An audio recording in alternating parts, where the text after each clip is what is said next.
they love writing a letter or selecting a letter.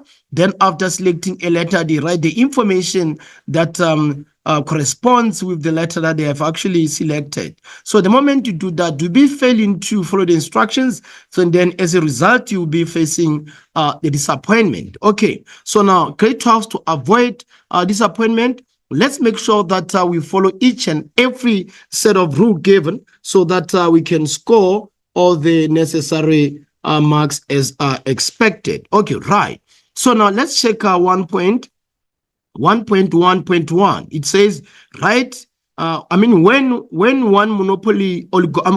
oligopoly reacts to the price reductions of other oligopolies, it is known as price war.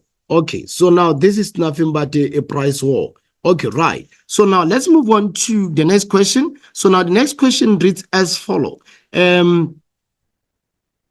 1.1.2, the cost incurred by businesses when no production is taking place is called variable costs. Okay, right, grade 12. So now let's move on to the next question, which is 1.1.3. It says proposals on penalties against businesses which are guilty of restrictive business practices are made to the competition tribunal. Okay, right. So now moving on to the next question, we have 1.1.4. So 1.1.4 reads as follows. It says that a market intervention that reduces the cost of production for the producers is known as a subsidy. So now it means in this regard, our appropriate option is going to be option A. So now let's move on to the next question, which is question 1.1.5 grade 12. So now this question 1.1.5 grade 12 reads as follows. The consumer price index is the inflation rate that excludes interest on mortgage bond. So now our appropriate answer in this regard is going to be B. Okay, right, grade 12. Now let's move on to the next question. So the next question we have 1.1.6 and 1.1.6 reads as follows. A South African who travels to France to watch the Rugby World Cup is an example of tourist. So now this is nothing but outbound tourist. Okay, or tourism. Okay, right. So now let's move on to 1.1.7. 1.1.7 reads as follows. The constant decrease in the general price level is called deflation. So meaning our appropriate answer in this regard is going to be D. So let's move on to 1.1.8, which reads as follows. Introducing waste matter into the environment is known as a pollution. Okay, so now in this regard, grade 12, you would have collected your 16 marks because each and every question carries 2 marks. Okay, right. So now let's move on to 1.2. So 1.2 reads as follows. Choose a description from column B that matches an item in column A. So write only the letter A to I next to the question numbers 1.2.1 to 1.2.8 in the answer book. So for example, you are given that for 1.2.9, the appropriate answer is going to be J. You don't write any description that appears. Okay, right, grade 12. So meaning in this regard, we have the first question that we have 1.2.1 up until 1.2.8. So now when you are answering this particular type of questions, grade 12s, make sure that you create a picture, so a bigger picture in that regard or in that matter. Make sure that you understand all the concepts or terms or terminology that appears in column A. And also you must be in the position to know which description, which feature, which characteristics, which function also correspond with the term that we have actually selected. Okay, now let's check our first question. It says loss minimizing. So in this regard, our loss minimizing, we are going to check when average revenue is between the shutdown point and the break-even point. So now it means that our appropriate answer in this regard is going to be F. So now let's move on to 1.2.2. 1.2.2 reads as follows. Economic loss. So now economic loss in this regard, we are going to check the average cost where it is greater than the market price. So now meaning our answer in this regard is going to be A. So now let's move on to 1.2.3, which reads as follows. production differentiation. So now our product differentiation is the differences may be actually imaginary, only the brand names are vary. So meaning in this regard, our appropriate answer is going to be E for this question. So E is our appropriate answer.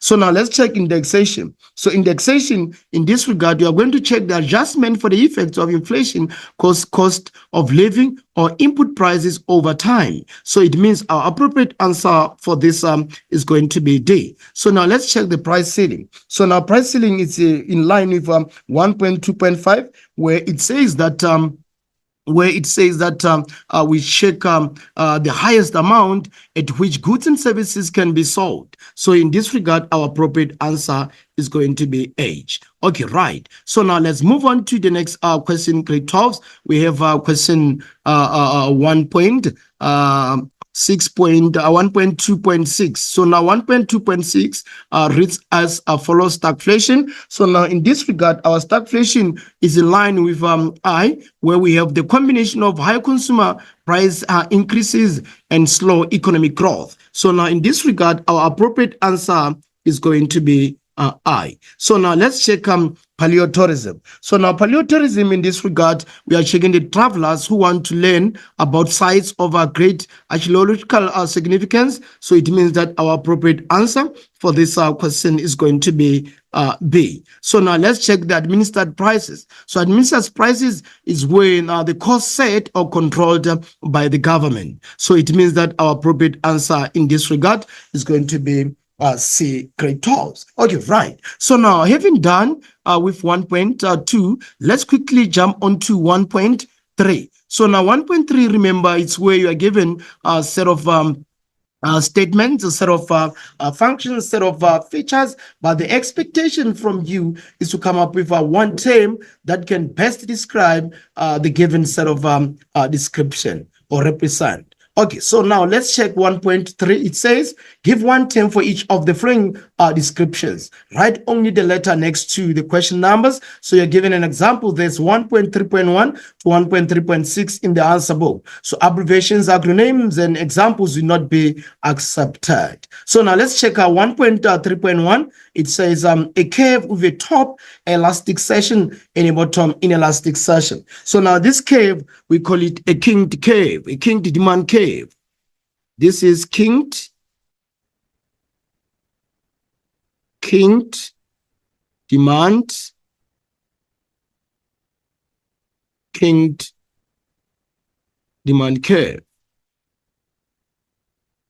So that is kinked demand curve. So now let's move on to 1.3.2. So 1.3.2, it reads as follow. The market price at which the quantity of goods supplied is equal to the quantity of goods demanded. So now in other sphere or in other discipline, they call it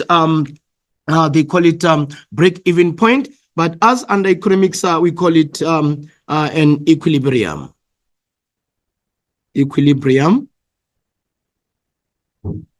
or break-even point. Okay, right. So now let's check 1.3.3. It reads as follows: the lowest amount of remuneration that an employer is required to pay workers for the work performed during a given period of time. This is nothing but minimum wage. This is minimum wage. Okay, right. So now let's move on to the next question, grade 12. Next question reads as follows. Tourism activities that are funded and operated by the government together with the private sector. So that is a public-private partnership. Public-private partnership. Public-private partnership.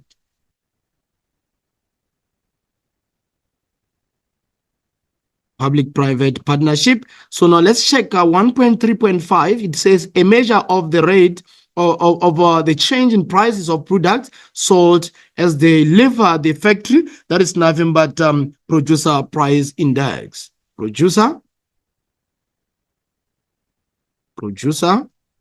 price index.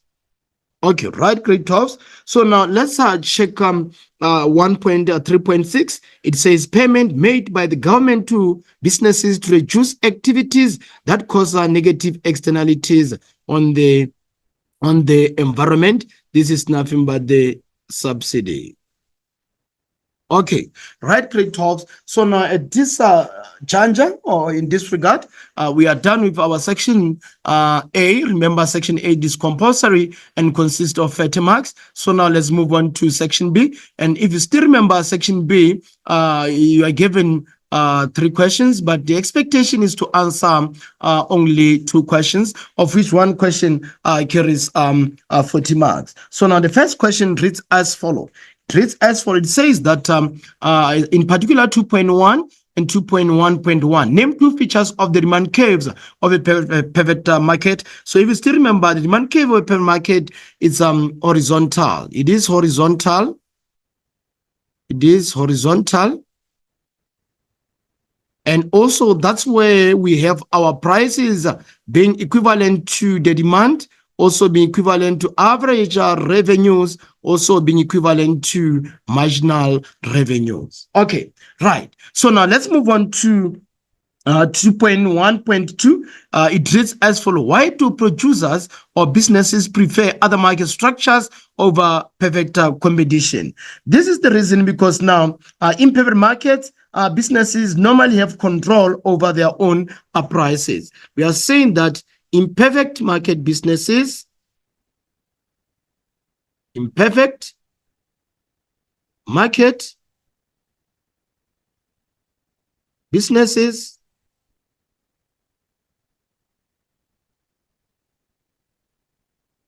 have a control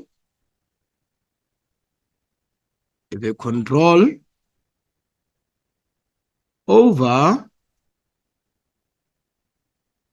their own prices. They can set their own prices. So that is why you see, or you find most of the businesses, they prefer the imperfect market, because now the moment they operate under imperfect market, they can set their own prices. They can have control over their own prices, regardless of the extent of control, unlike when they are operating under perfect market. Remember, perfect market, no business sets its own price. They have to adapt to the prevailing market prices, because the moment they tempt with the price of goods and services, then in that regard, they are going to be affected in a negative manner. Okay, right, grade 12. So now let's move on to the next question. So the next question reads as follows. Study the following text and answer the questions that follow. So it says, Sibanye CEO warns of platinum mining job losses as price plummets. So now, according to Sibanye CEO Noel Foreman, closing some of the loss-making mining operations may be necessary to remain profitable and to save most of the mining jobs. So Sibanye has platinum mines in South Africa and employs about 85,000 workers. So while prices for platinum metals may recover, it is unlikely to save those mines that were only profitable during record high prices. Okay, right. So now let's check let's check 2.1. 2.1 reads as follows. Identify the cause for job losses at platinum mines according to the article. So now, according to the article, the most of the platinum mines, people lost their jobs because now there were higher prices for platinum metals. Higher prices due to higher prices for platinum metals.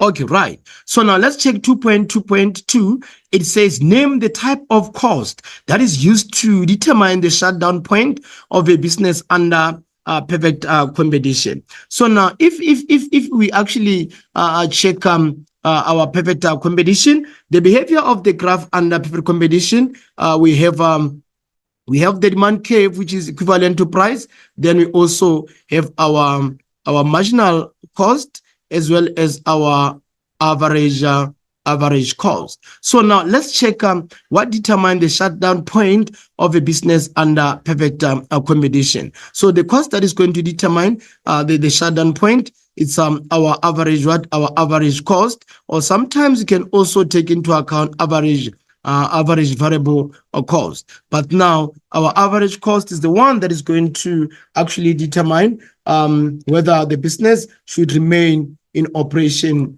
or it should actually step out of the market. Okay, right. So now, grade 12, now let's check our 2.2.3. It says briefly describe the term short run supply curve. So now under paper market, our supply curve is equivalent to the marginal cost. So now this marginal cost is also representing our supply curve. So now when we talk of, so we are saying that this one, it is represented by our marginal cost, So now, if we actually check the short run, when we talk of the short run, we talk of a period.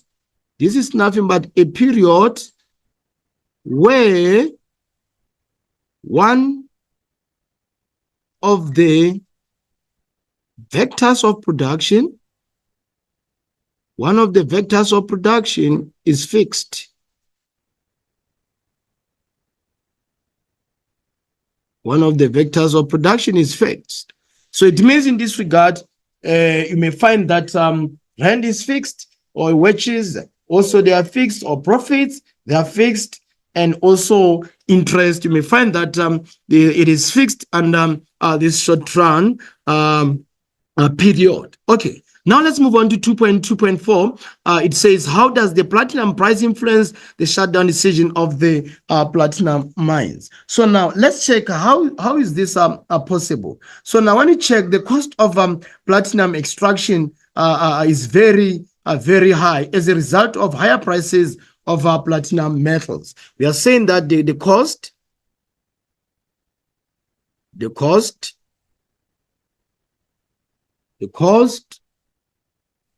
of platinum,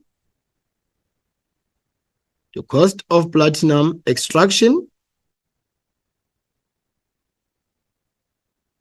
cost of platinum extraction, is very high.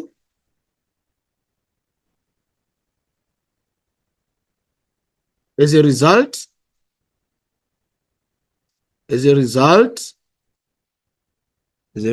of higher prices of platinum, as a result of higher prices of platinum metals. Okay, right, Kratos. So now let's move on to 2.2.5. So now 2.2.5 reads as follows. How can the Sibanye mines ensure that their operations continue during a platinum prices collapse? So what they must do, they must close down loss-making mining operation, also seeking for external help from other institutions, or temporarily laying off some mining workers. You're saying that closing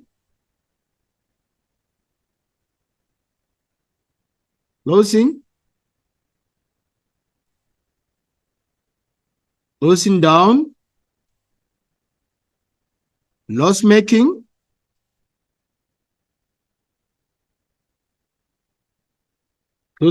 loss-making mining operations,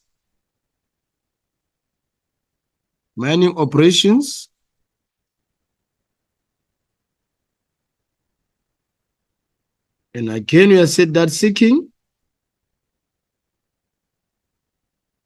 for external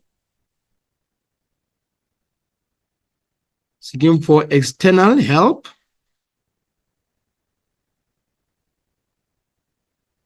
from other institutions,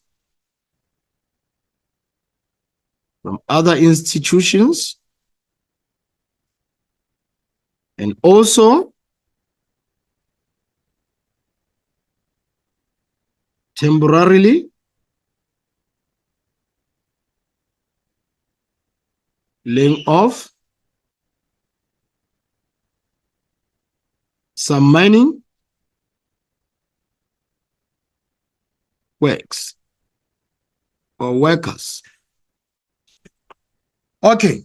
Okay, great. 12. So now we're saying that the Sibanye mine should close down loss-making mining operations, and also they must seek for external help from other institutions, and also temporarily laying off some of the mining workers. Okay, right. So now let's move on to the next question, grade 12. So next question reads as follows. 2.3. So 2.3, study the graph below and answer the questions that follow. So now when you study the graph below, we see that we have production possibility curve or production possibility frontier or indifference. So now if you check them, we have what? We have 2.3.1. So 2.3.1 reads as follow. Write the productive inefficient point on the graph. So now one can actually ask, what is this production or productive inefficiency? When you talk of productive inefficiency, it's when resources are not used appropriately to produce the maximum number of goods at lowest cost and best quality. I'll come again, grade 12. We're saying that productive inefficiency is when resources are not used appropriately to produce the maximum number of goods and services at lowest cost and best quality. Okay, right. So now the question says, in particular 2.3.1, identify the productive inefficiency point on the graph above. So now the productive inefficiency point in this regard is going to be A. Okay, right. So now name one cause of productive inefficiency. Productive inefficiency can be what can be caused by also incompetency,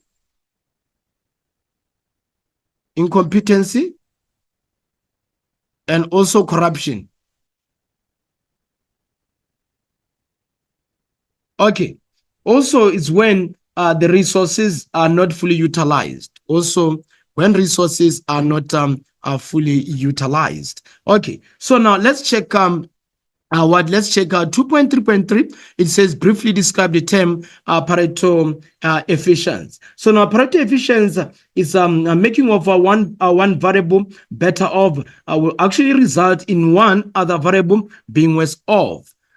It says that making of one variable better off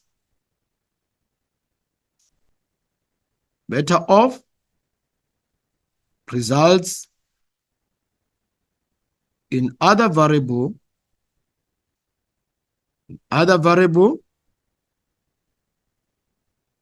was off.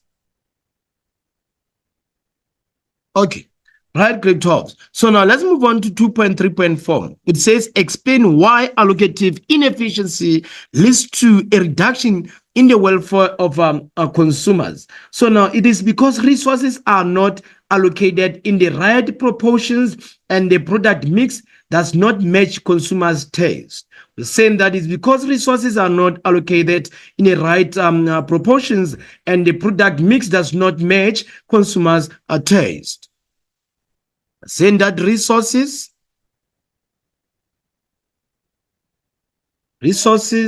are not allocated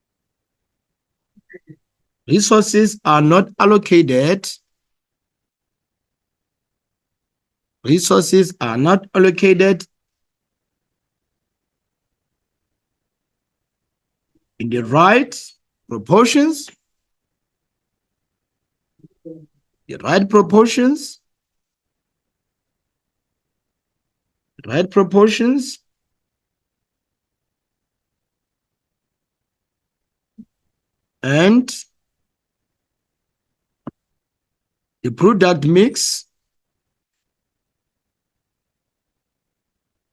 and the product mix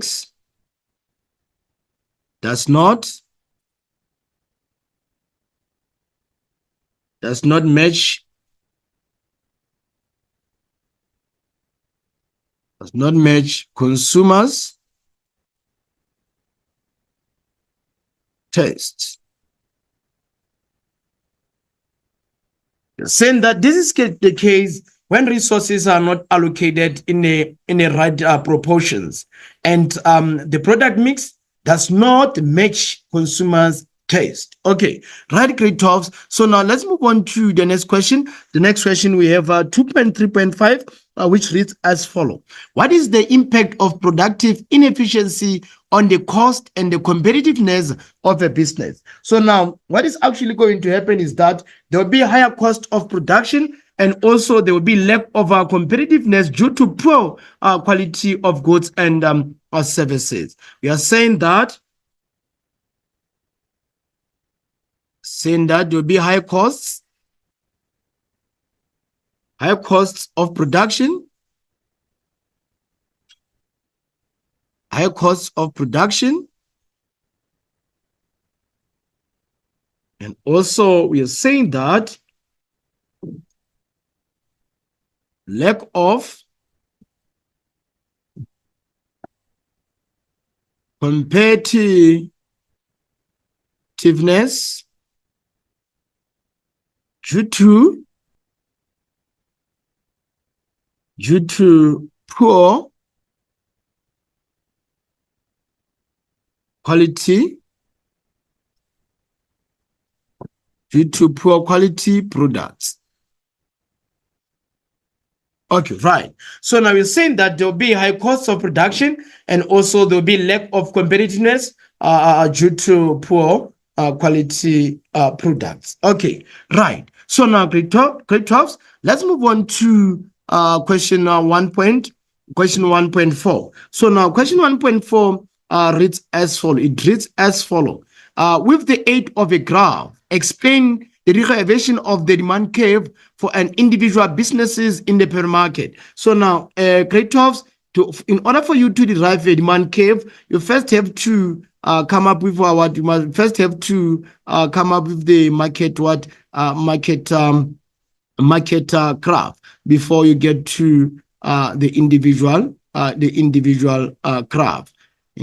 graph. So now we are actually going to say we have quantity demanded, and also we have quantity supplied. So this is our equilibrium. So now we have the price as 50 rands, and then we have the quantity as 100. So now remember, we should always name our axis. So this is quantity, and then this side we have the price. So now this one we have the price. Okay, so the same thing applies here. We have the price, and then we have the quantity.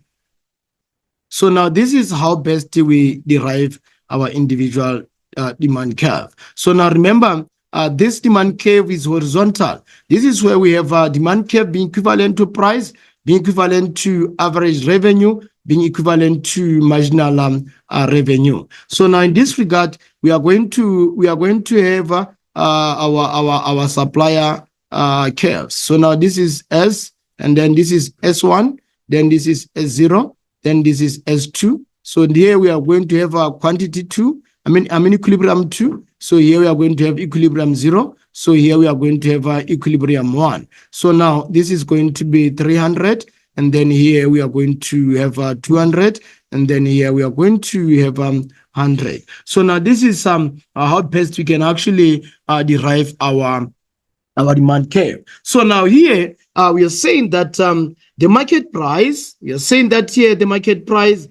is fixed at 50 rands, as it is shown in the graph above. We are saying that the market price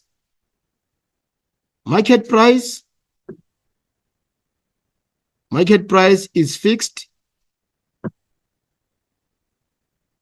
at 50 rands, as shown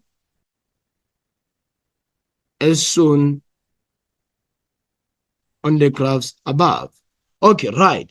And also we are saying that the individual producer cannot influence the market price by changing quantity supply.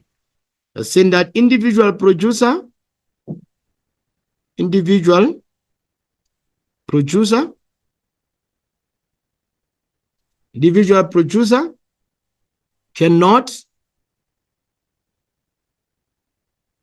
cannot influence cannot influence the market price. The market price cannot influence the market price by changing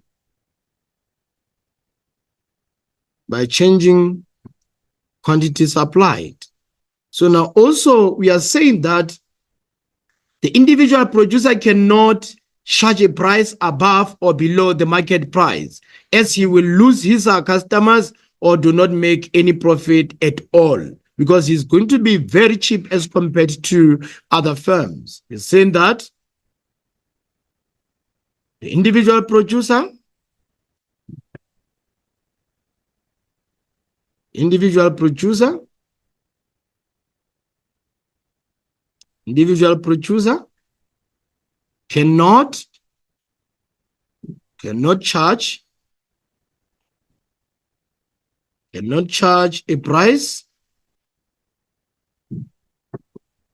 charge a price above or below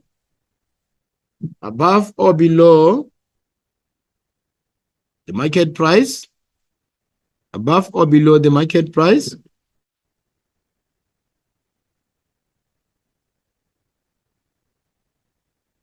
above or below the market price, as he will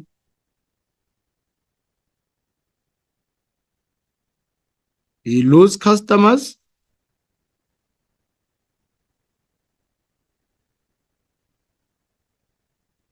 or not make profit. Okay, right, grade 12. So now let's move on to the next question, which is 2.5. So 2.5 reads as follow. How can non-market costs such as environmental costs or social impact be included when conducting a cost-benefit analysis? So now, grade 12, remember, when we talk of a cost-benefit analysis, we talk of a tool that a government normally uses to weigh whether a project is worth taking. They normally check, they compare the costs of the project or the spending on the project and also the benefits on the project. So the moment they see that benefits are more than the cost, then they actually see that the project is worth taking. But now the moment the costs are higher than the benefits, that is the indication that the project is not worth taking. Okay, right. So now we are saying that they should pursue project of them despite the economic costs exceeding economic benefits. Saying that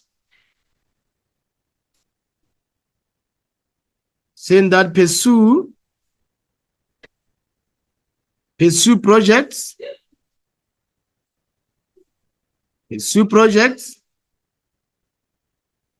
despite the economic costs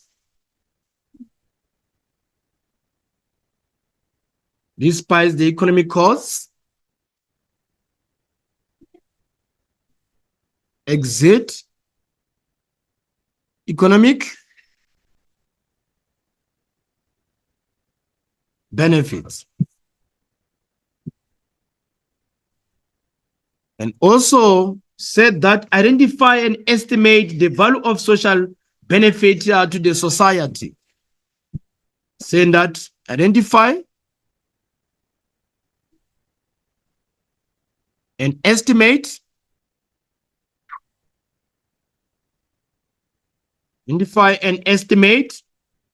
the value of the social benefits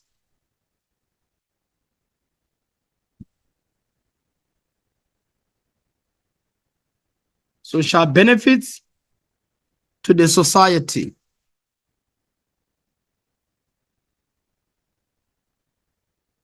Again, we are saying that compare the total cost of production to the benefits to the society. Compare the total cost of production cost of production to the benefits to the society. The benefits of the society. And again, compare the cost-benefit ratio for different set of project. Compare the cost, benefit, ratio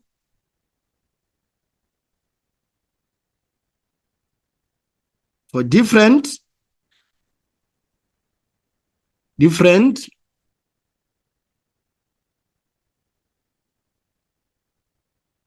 sets of projects.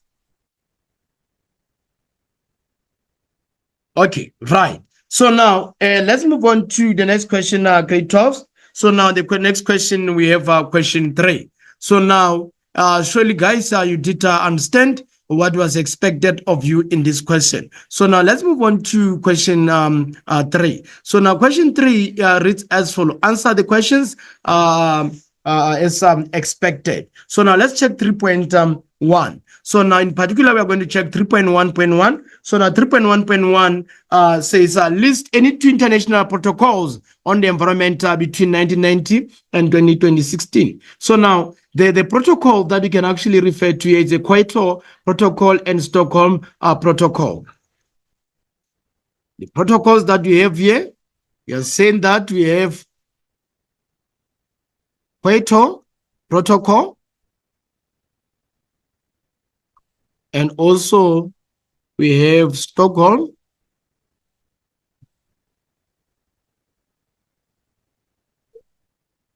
protocol. Okay, right. So now let's check 3.1.2. It says, how does tourism contribute to climate change? So now it can contribute to climate change if tourists use of non-friendly products that chemical waste such as greenhouse gases, of which that actually destroy ozone layer. You're saying that use of non-environmental friendly,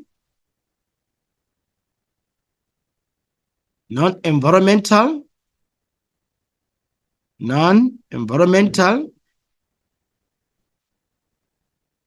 friendly products that are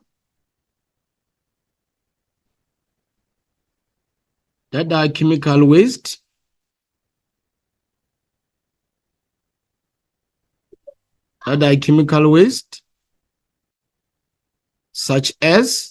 such as greenhouse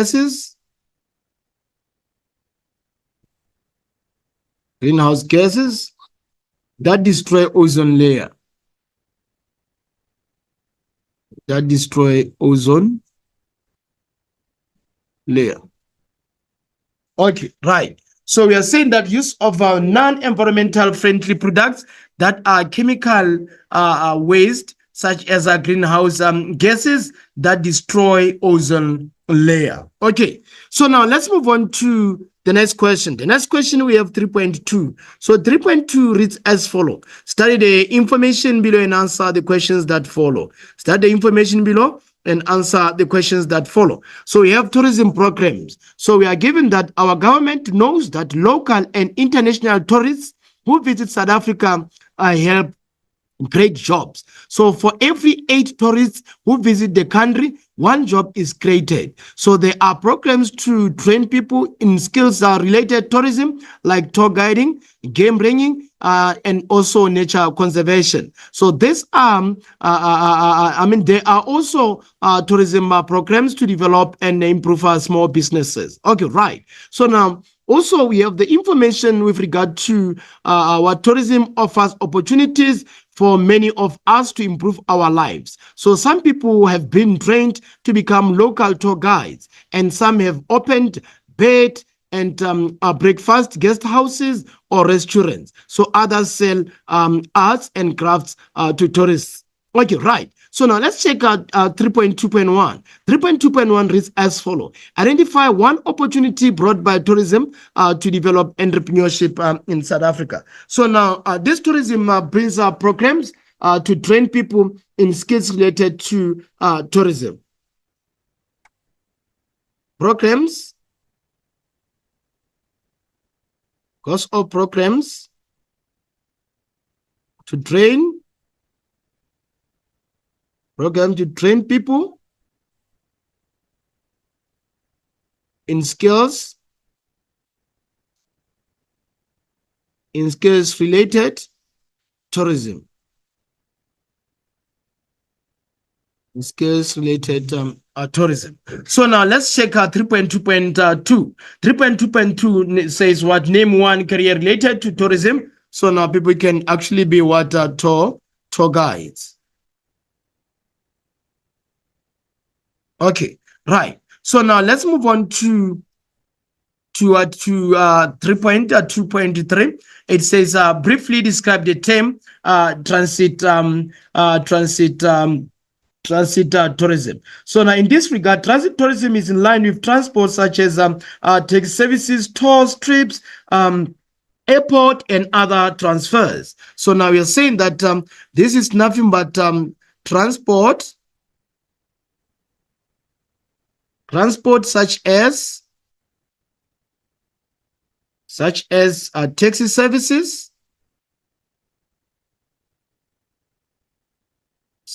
taxi services, tours, airport, and other transfers. Okay, right. So now let's check 3.2.4. It says, how is tourism marketed internationally by South Africa? So now South Africa actually can market its tourism site by offering high-class hotels, guest houses, and bed and breakfast establishment. So we are saying that this is actually being done by offering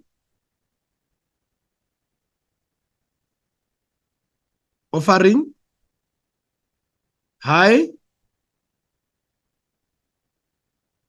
class hotels, guest houses,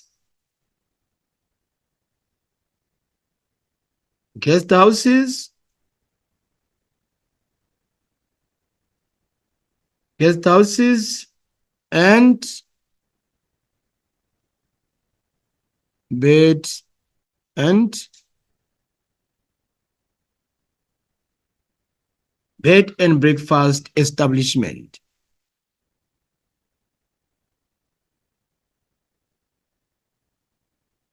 Okay, so now let's move on to 3.2.5. It reads as follows. How can tourism reduce gender inequality in South Africa? So now this can actually work towards our favor when offering a diverse range of businesses such as florists, art galleries, hair salons, beauty parlors, craft shops, as to address the issue of tourism, and also by giving a chance to all the genders to offer our tour operation services to the tourists. You've seen that? Offering a diverse range of businesses,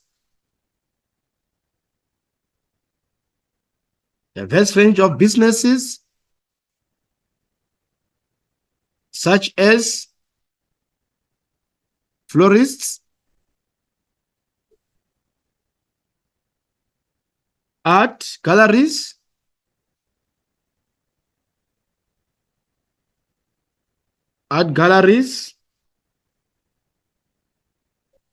hair salon,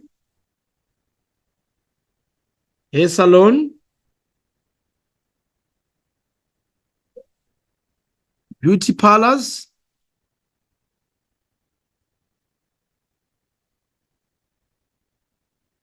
beauty parlors, and craft shops. And also we are saying that giving out a chance to all the gender, to offer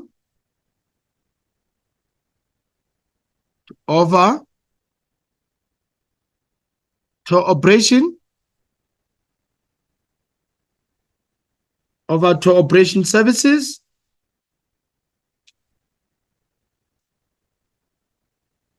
over to operation services, the tourists.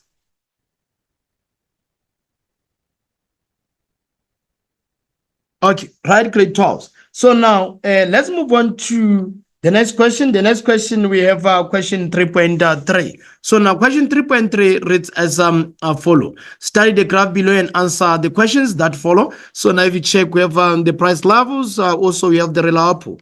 So now 3.3.1 reads as follow. Identify the cause of inflation in the graph above. If you say the inflation here is caused by the increase in the prices from P1 to P2. So meaning in this regard, our inflation has been caused by the increase in price.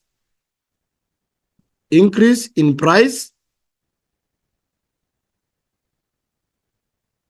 from P1 to P2. Okay. Right, grade 12. Then let's move on to the next question. The next question, we have 3.3.2. Name the type of inflation that excludes highly volatile prices. So now the type of inflation is core inflation.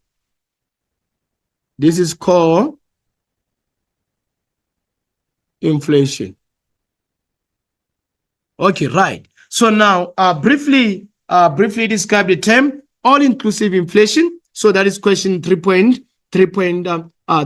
So now 3.3 is reads as follow. So now when inflation is calculated using the prices of all final goods and services produced in a certain year, and not only select a basket of goods and services. We are saying that this is when inflation is calculated,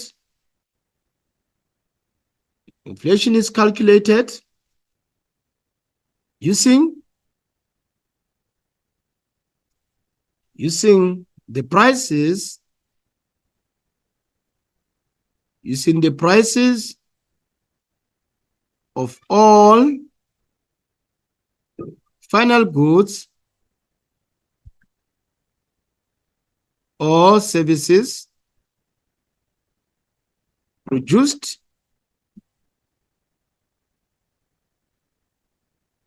in a certain year,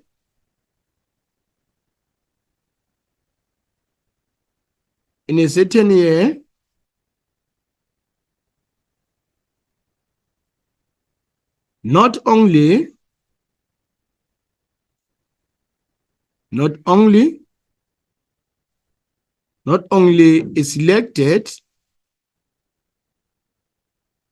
only a selected basket of goods,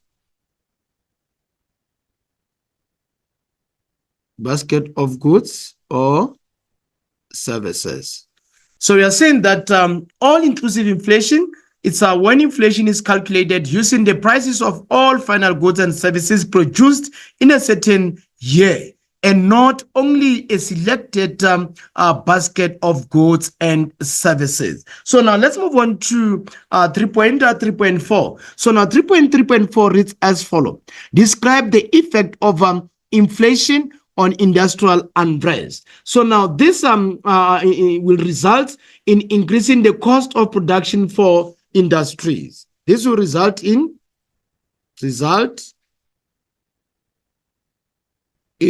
increasing increasing the cost of production,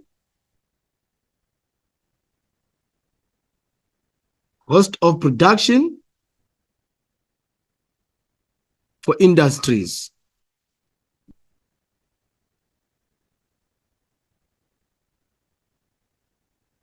Okay, right.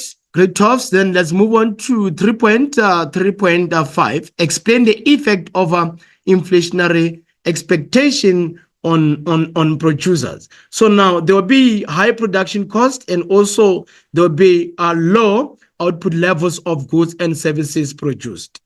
Saying that there will be high production costs,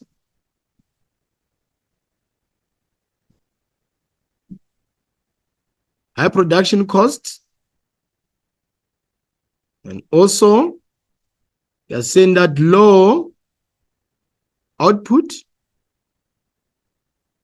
levels of goods and services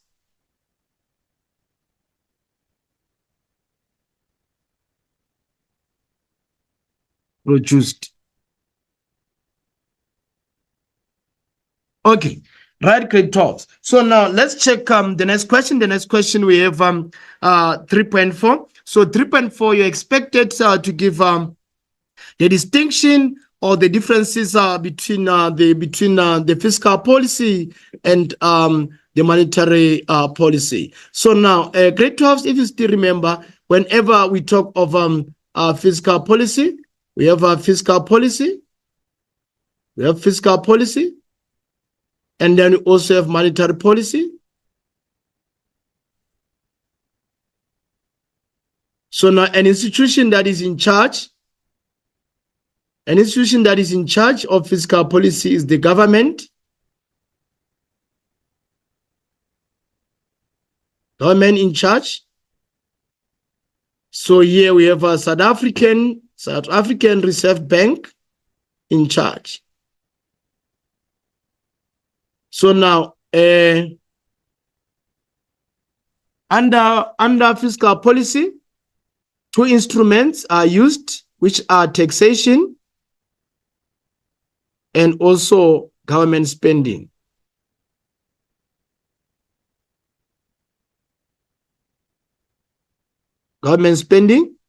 So now, under monetary policy, we have interest rate. And then also we have money supply.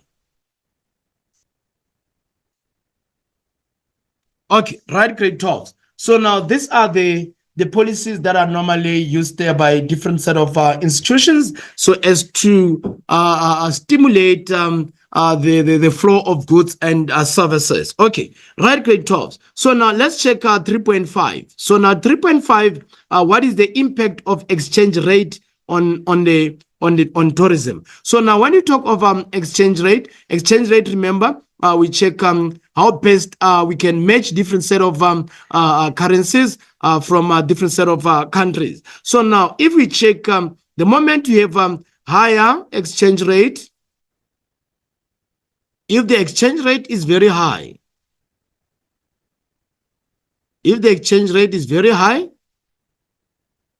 it will results in poor tourism, because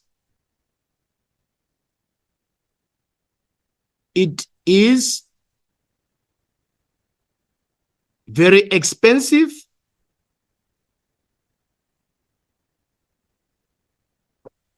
to spend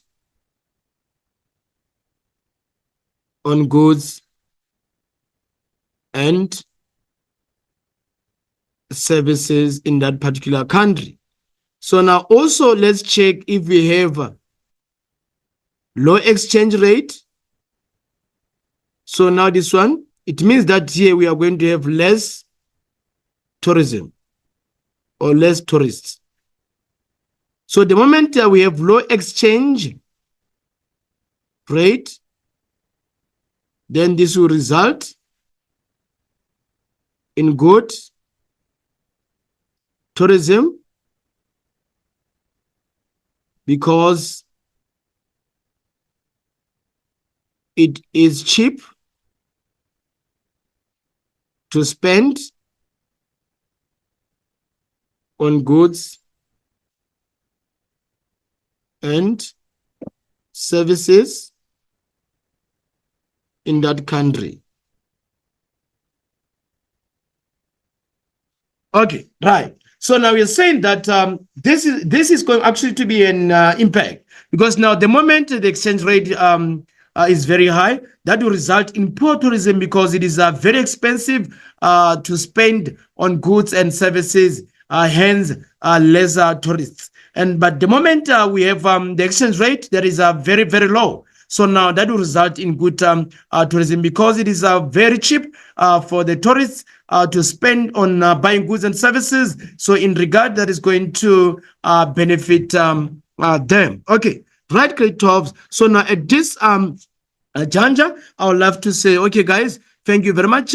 We are done with question 3. Let's move on to the next question, which is question 4. So now question 4, remember, also you're expected to spend less of your time here, and then roughly 30 minutes under each and every question. Okay, right. So now let's check out 4.1, answer the following questions. So now the first one says, list any 2 World Heritage Site. So now the World Heritage Site that we can talk of, we talk of Pyramids of Egypt and Robben Island in South Africa. So now you're saying that here, one of the World Tourist Sites, we have pyramids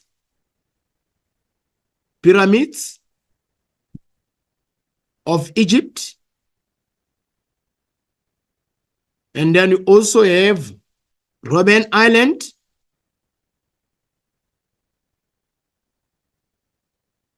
Robben Island in South Africa.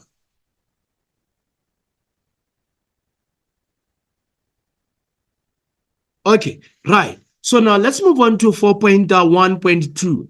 How does the imperfect distribution of income wealth contribute to market failures? So now there will be few people who demand for goods and services, and also supply in that regard will be higher than demand. You're saying that?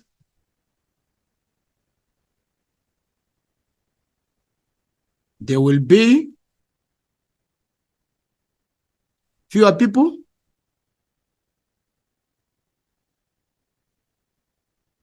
in demand of goods and services,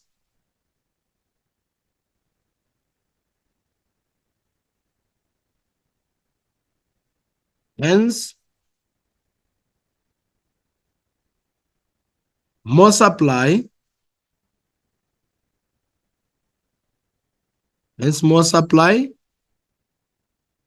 than demand. There will be fewer people in demand of goods and services, hence more supply than demand. And remember, the moment there's a mismatch between the supply and the demand of goods and services, that is what market failure. Because in order for the market to be perfect, demand and supply should always be equal. Why should it be the case? Because that is the indication that whenever businesses produces, whenever businesses produce goods and services, the customers should demand or buy all of those available goods and services. There shouldn't be any waste at all. The moment we have any mismatch or any difference between the two, so then in that regard, it means that we are having a market failure. Okay. Right, grade 12. So now let's move on to 4.2. So 4.2 reads as follows. Study the cartoon below and answer the questions that follow. So now we have Exchange Square. We also have Johannesburg Stock Exchange. So Labant Africa received approval to fast track the implementation of various cannabis-related products.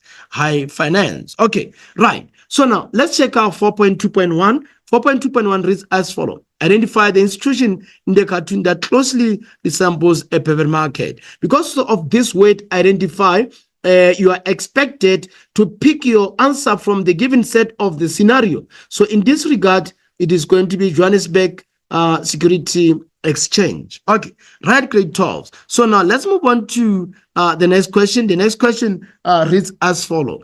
Name one type of tax that may be levied on cannabis-related products. So now it's going to be syntax or exercise tax. Okay, so now let's check 4.2.3. It says briefly describe the term market regulations. So now when you talk of market regulations, is when the government sets rules and regulation in terms of demand and supply of goods and services. You're saying that this is when a government sets rules and regulations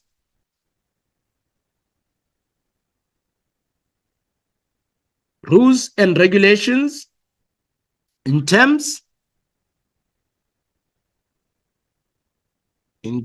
of demand,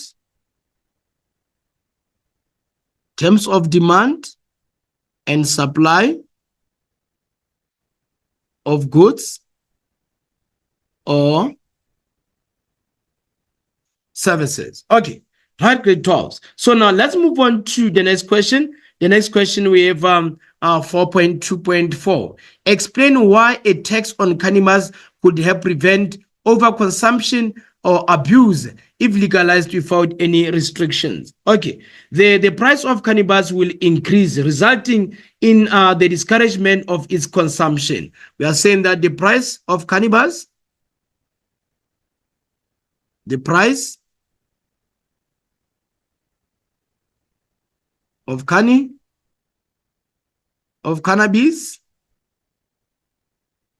will increase,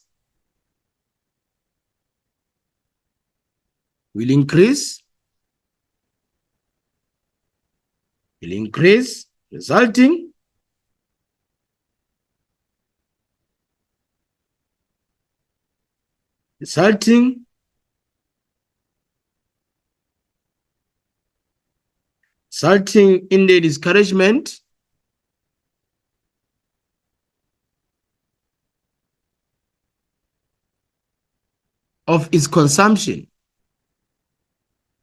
of its consumption. Okay, we are saying that the prices of cannabis will increase, resulting in the discouragement of its consumption. Okay, right. So now, great talks. Let's move on to question 4.2.3. So now 4.2.3 reads as follows. Evaluate the externalities of legalizing cannabis on the South African economy. So legalizing cannabis on the South African economy will increase the revenue pool for the government, as cannabis firms will be paying tax to the government. And also, this is going to broaden our agri business, as most of farmers will be engaged in growing cannabis, as the demand will be very high. Okay, right. You're saying that legalizing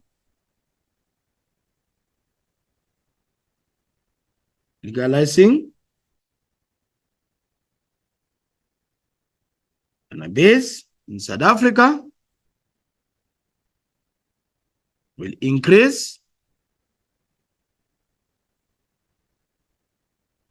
the revenue pool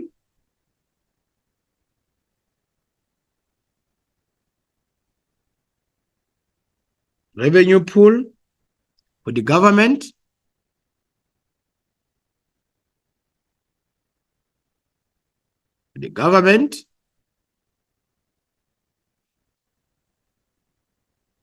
as cannabis firms will be paying tax. They're also saying that broadening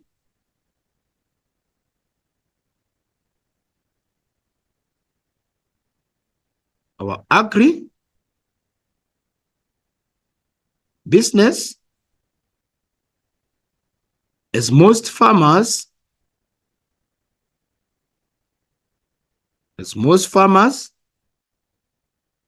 will be engaged. Most farmers will be engaged in growing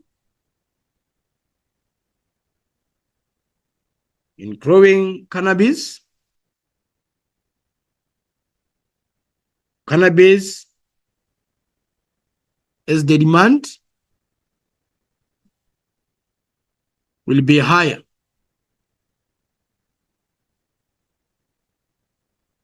As the demand will be higher. So we are saying that broadening our agribusiness, as most farmers will be engaged in growing cannabis, as the demand will be very higher. Okay, right. So now let's move on to the next question. So the next question we have 4.3. Then 4.3 reads as follows. Study the information below and answer the questions that follow. So now the information that is given is saying that the inflation dilemma on travel and tourism. After being struck by lockdowns during the coronavirus COVID-19 pandemic, so the industries are commonly associated with the travel and tourism sector are affected by global inflation. So now the economic impact of the Russia-Ukraine war and supply chain disruption have contributed to the increasing price of global monthly crude oil and the rise in energy and food costs. So overall, these circumstances are causing a surge in travel-related costs and reducing the purchasing power of the tourists. Okay, right. So now, 4.3.1 reads as follows. Identify negative impact of inflation on tourism from the extract above. So now, this is nothing but high travel-related costs. High travel-related costs. High travel related costs. Okay, right. So now 4.3.2 reads as follow. Name one other causes for the decrease in tourism other than inflation. So now it is what it is lockdown or restrictions on traveling, and also what also raising the purchasing power. So now here we are saying that another one we have lockdown. So now lockdown also it did put restrictions on businesses. Okay, right. Briefly describe the term cultural diversity. So now cultural diversity in this regard, it is the traditions or architecture, rituals, music, and artwork of different cultural groups. Saying that this is nothing but traditional,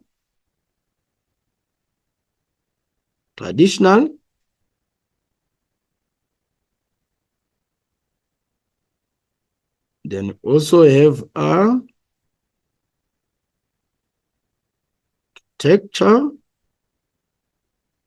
rituals,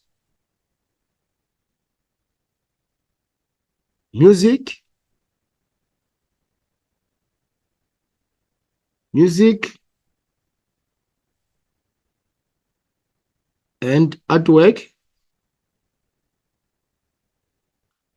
of different cultural groups,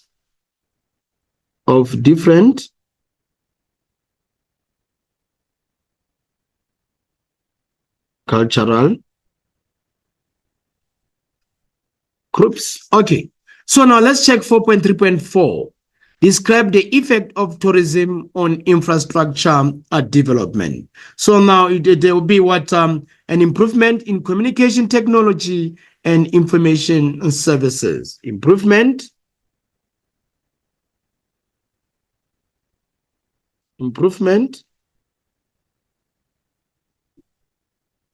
in communication technology,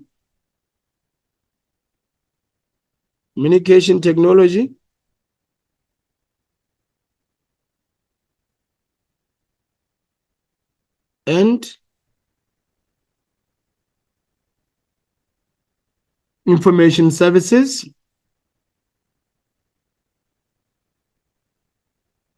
And information services. Okay, right. So now let's check 4.3.5. How can indigenous knowledge systems contribute to promoting tourism? Okay, by focusing more on healthcare, food preparation, education, natural resource management, and other activities. Saying that, focusing more,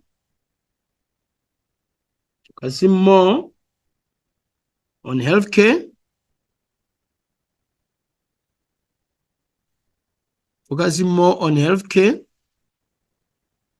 food preparation, food preparation, food preparation, education,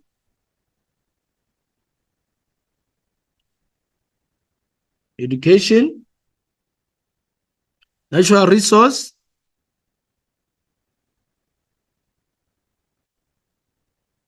natural resource,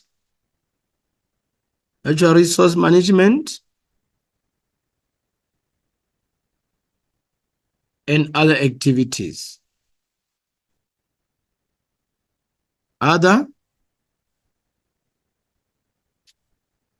activities. Okay, right, grade 12. So now let's move on to question 4.4. So now question 4.4 reads as follow. So question 4.4 reads as follow. It says, explain how prices, output are determined under monopolistic competition. So now under monopolistic competition, no firm can fix the price but has some influence over it. And also a decrease in price will cause an increase in the quantity demanded for the product. So now also on the output side, under the condition of monopolistic competition, the output is influenced by the action of the business or how the business plays its strategies, and also the packaging of a product can make it different from other similar products. Okay, right. So now we're saying that no firm can fix, the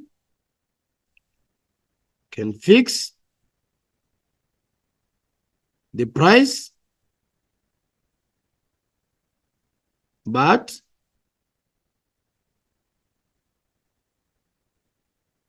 has some influence over it. And also, we're saying that a decrease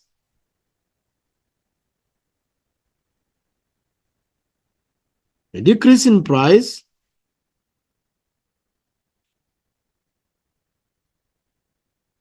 will cause an increase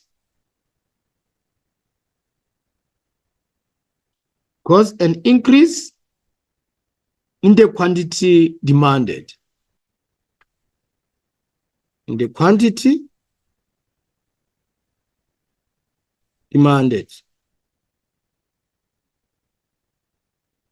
And also, we're saying that the packaging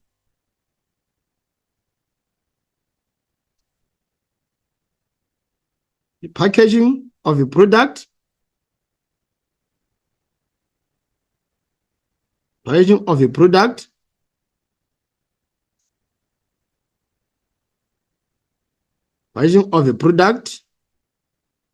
can make it different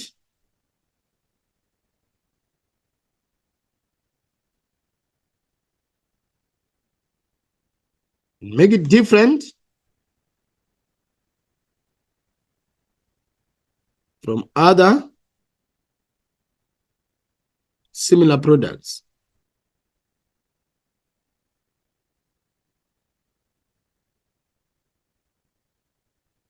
Also, we are saying that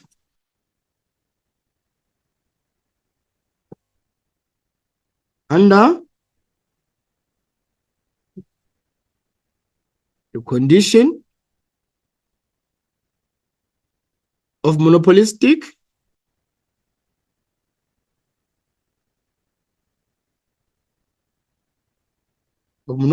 competition,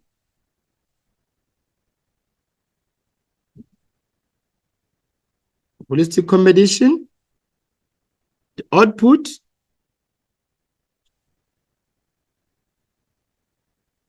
the output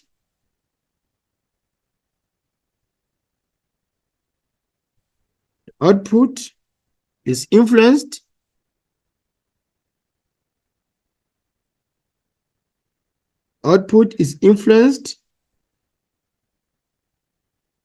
by the action of a business. Okay, great, 12. So now let's move on to 4.5. So now under 4.4, we're saying that no firm can fix the price but has some influence over it. So now a decrease in price will cause an increase in the quantity demanded. So also we're saying that the packaging of a product can make it different from other similar products. Also under the condition of monopolistic competition, the output is influenced by the action of a business. Okay, right. So now let's check 4.5, which reads as follows. How are local people marginalized in popular tourist areas? Okay. So now this can be the reason. The spending by tourists means income to households because of salaries and wages they earn through employment or from opening their own enterprises. So now also the infrastructure created for use by the tourists is also available for use by local people. And also a direct spin-off from tourists is the impact on cultural and social knowledge and enjoyment. And also, we are saying that the culture, arts, tourism, hospitality, and also sports sector, education and training authority offers learnerships for various jobs required in tourism. Okay, so now we're saying that the spending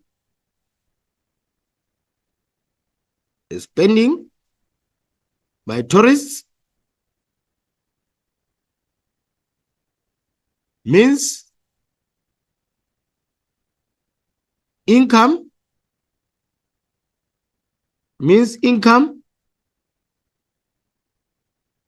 to households, because of salaries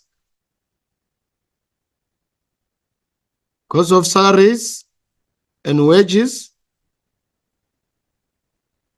they earn through employment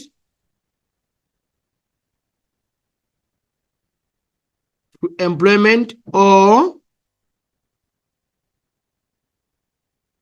from own enterprises.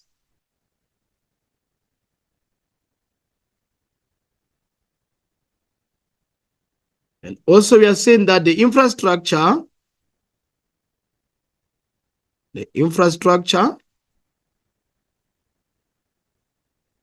created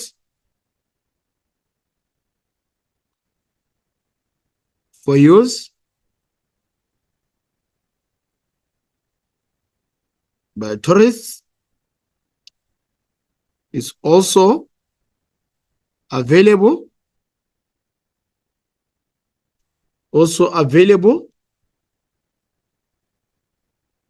for use by local people. And also we're saying that a direct spin-off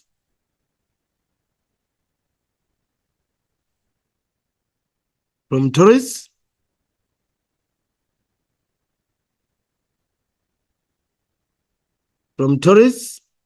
is the impact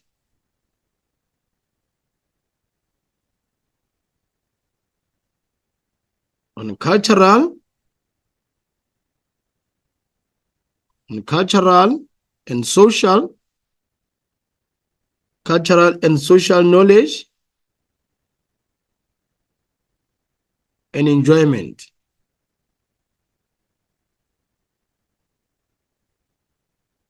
Enjoyment.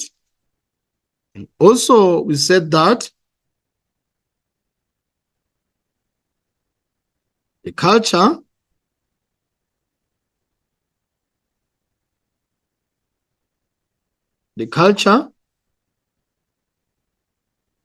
arts, tourism, hospitality,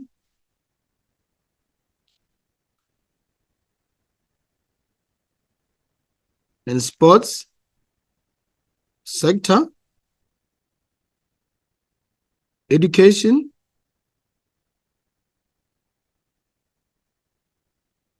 and training authority,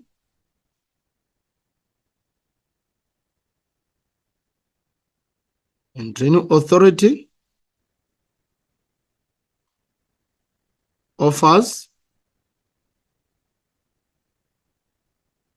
learnerships for various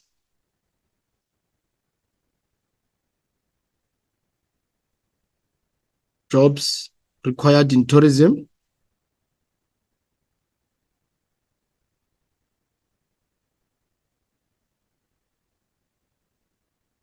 Okay, right, Kretov. So now you're saying that the culture, arts, tourism, hospitality, and sports sector, education and training authority offers learnerships for various jobs are required in tourism. And also a direct spin-off from tourists is the impact on cultural and social knowledge and enjoyment. And also the infrastructure created for use by tourists is also available for use by local people. And then also the spending by tourists means income to household because of salaries and wages. They earn free employment or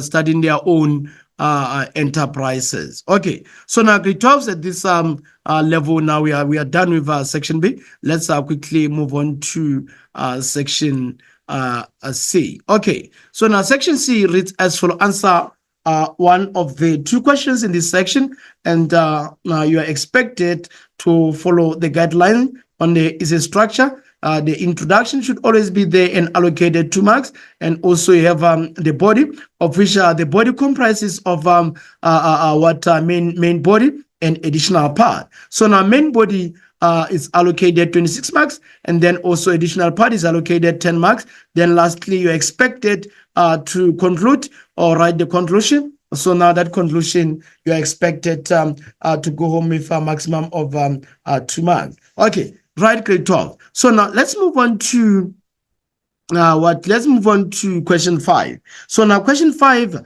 is in line with monopolistic and the likes. Okay, monopoly and the likes. Okay, so now let's check what we are actually going to do. From whatsoever information or guidelines from above, we have to come up with our introduction. So now these two, they form our main body. So now of which this 26 marks is our main body, and then this 10 marks is our additional part,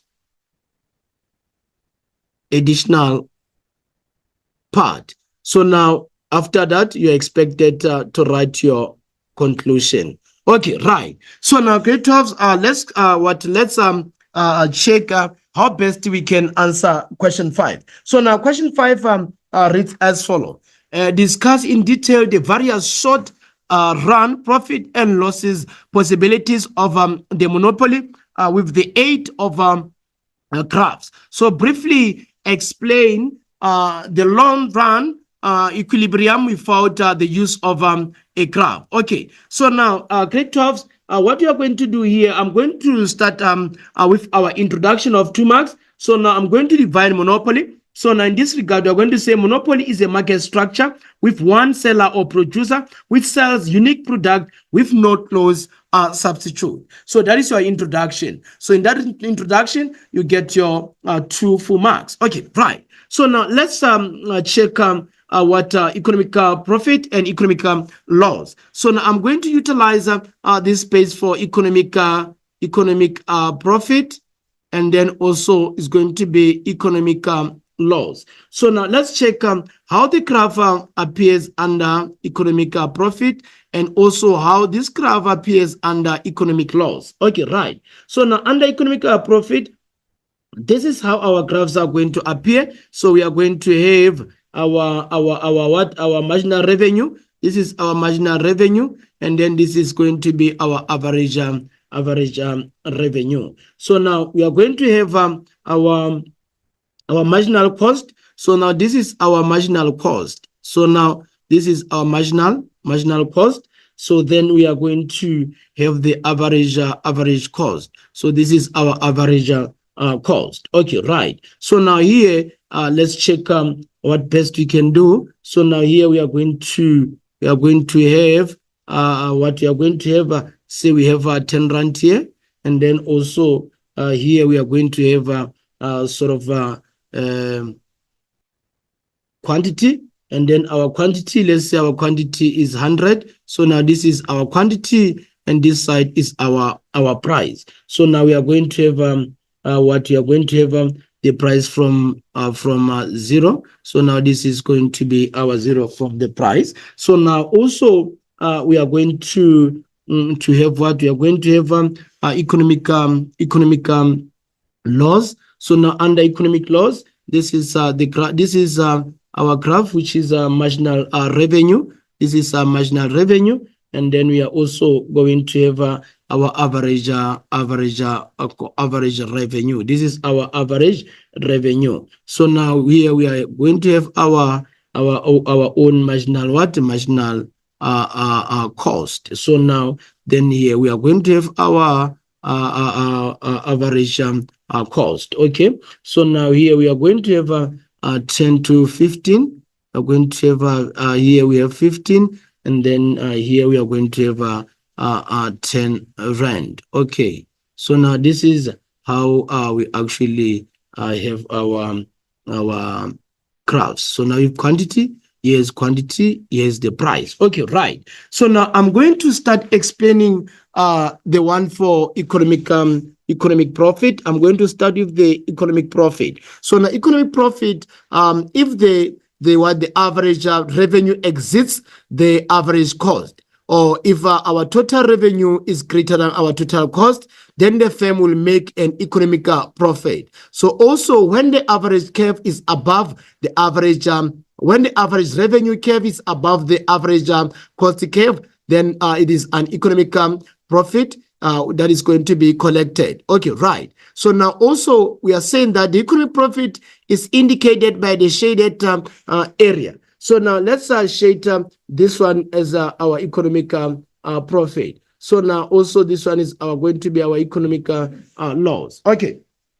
So now let's move on to economic laws. Economic laws, we are saying that some people argue that because the monopolist is the only supplier, it will always make an economic profit. However, his profitability depends on the demand for the product as well as the cost of production. So now also the monopolist can actually produce at a level of output where average revenues are too slow or too low, or where costs are too high. I will come again on this one, saying that the monopolist can actually produce at a level of output where revenues are too low or where costs are too high. So now also if the average cost exceeds average revenue, or total cost is greater than total revenue, the firm will be making an economic loss. Also, when the average curve is above the average, when the average cost curve is above the average revenue curve, then economic loss will be made. Okay, right. So now the economic loss is indicated by the shaded area on the graph. Okay. So now let's check our additional part. So now our additional part of 10 marks, it says, why does the monopoly market structure often lead to inefficiency? Why does the monopoly market structure often lead to inefficiency market? So now under monopoly market structure. Remember, this is one man in the business. It's a one-man show. Doesn't have any competition. He's the one who can influence even the prices. He's the one who can control the prices. So in that regard, you may find that he charges higher prices more than expected. So in return, the consumers or buyers of goods and services are going to be negatively affected or negatively impacted. So now that is why in most cases, when it comes to the wastage of resources under monopoly, it is too much, because also they exploit consumers, because they know very well that consumers don't have any option to go and buy the product or any option to go and get or receive the service. They only definitely depend from them. That is why you find that they exploit them, and in return you find that there's an inefficiency taking place. Okay. So now let's check question 6. So now question 6, in the same manner, you have to come up with your introduction. This is our introduction, and then you're going to have the conclusion.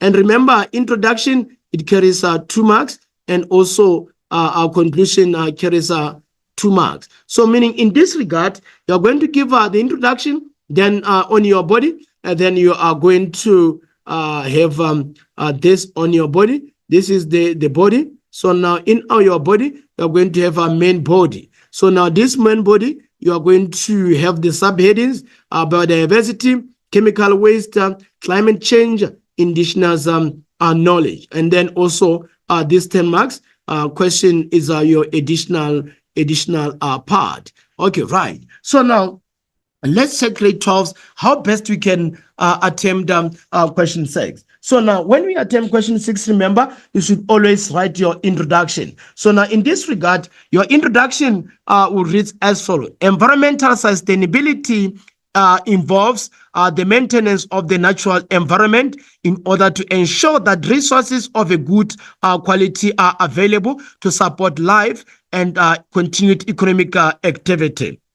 Okay, right. So now let's go to biodiversity. So now biodiversity, if species become extinct, then this cannot be reversed. Also, modern techniques such as gene transplants can limit the loss of species. Also, the Convention of International Trade in Endangered Species compels many policies to deal with the species losses. Okay, so now biological diversity includes 2 related elements: the amount of genetic variety among individuals within a single species, the number of species within a community of organism. Then, due to species extinction, the diversity of the forms of life that inhabit the planet is decreasing at an unprecedented rate. Okay, right. So now these distinctions are occurring at precisely the moment in history when we will be able to take advantage of the gene pool of plant diversity. Okay, right. So now also modern techniques now make it possible to transplant desirable genes from one species into another and creating species with new characteristics such as enhanced resistance to disease or pests. Okay, another one says that the gene pool must be diverse to serve as a source of donor genes, and also trade in endangered species is prohibited internationally. Also, control is executed through the use of permits and quotas to regulate trade in certain species that might become endangered. Okay, right. So now let's check our chemical waste. So now we are saying that chemical waste is toxic because it causes immediate or delayed death. So it has a negative effect on living beings and can cause infertility or death. Also, chemical waste need to be carefully managed to ensure it does not zip into the groundwater. So the Stockholm Protocol is a United Nations agreement to limit chemical waste. So now also the United Nations Framework Convention on Climate Control aims to reduce the greenhouse gases in the atmosphere. So in normal concentrations, most chemicals are not toxic, but the others are toxic by design as specified or discussed. Okay, right. Also, in excessive concentrations, even a small substance can become toxic, such as medicine in incorrect dosages. Okay, right. So now let's check our climate change policy or the adaptation of the climate change. So now global warming primarily cause climate change. So now this climate change can be reversed through widespread international cooperation, or also sharing weather information and weather patterns, agreeing on limiting pollution and banning chemical products such as greenhouse gases that damage the ozone layer. Okay, right. So now the Kyoto Protocol of 1997 is an international agreement to limit the production of greenhouse gases. So now climate change has enormously economic and social consequences. So now the impact of climate change includes changes in sea temperatures, weather patterns, land uses, animal life, disease zones such as malaria, natural disasters, and the likes. Okay, right. So now the United Nations Framework Convention on Climate Change recognizes the problems posed by climate change. So now also it says an ultimate objective of stabilizing greenhouse gases concentrations in the atmosphere is at a level that will prevent dangerous human-induced interference with the climate system. Also, it was based on voluntary reduction of carbon dioxide levels. A lack of success led to the signing of the Kyoto Protocol in 1997, in which the 180 signatories agreed levels. So now the objective was to reduce greenhouse gas emission by average of 5 to 2% by the year 2012. Okay.